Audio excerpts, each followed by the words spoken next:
السلام علیکم میرے پیارے بھائیوں اور بہنوں. یہ کبیرہ گناہ کرنے والا شخص، ایک بندہ جس نے کبیرہ گناہ کیے میں شراب پیتا ہے، زنا کرتا ہے، جھوٹ بولتا ہے، گانے سنتا ہے، غیبت کرتا ہے، مختلف کبائر ہیں. اگر کوئی شخص کبیرہ گناہ کرتا ہے اور بغیر توبہ کیے مر جاتا ہے تو کیا اس کی بخشش ممکن ہے؟ کیا آخرت میں اللہ پاک اس سے عذاب کو ہٹائیں گے؟ تو بھائی اس سوال کا جواب یہ ہے کہ اہل سنت والجماعت کا یہ عقیدہ ہے، جس کو امام نووی رحمہ اللہ نے لکھا ہے، کہ اس بات پر تمام اہل حق کا اتفاق ہے کہ شرک کے علاوہ کسی کبیرہ گناہ کا ارتکاب کرنے والا شخص کافر نہیں ہوتا.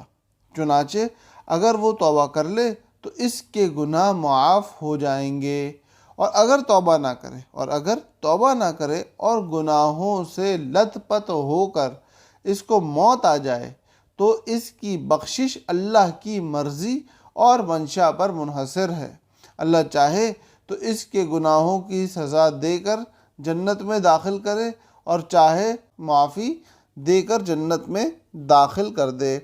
تو اس سے ہمیں پتہ یہ چلا کہ امام نووی رحمہ اللہ نے جو لکھا ہے اس کے مطابق کبیرہ گناہ کرنے والے کی بخشش اللہ کی چاہت اور رضامندی کے اوپر ہے.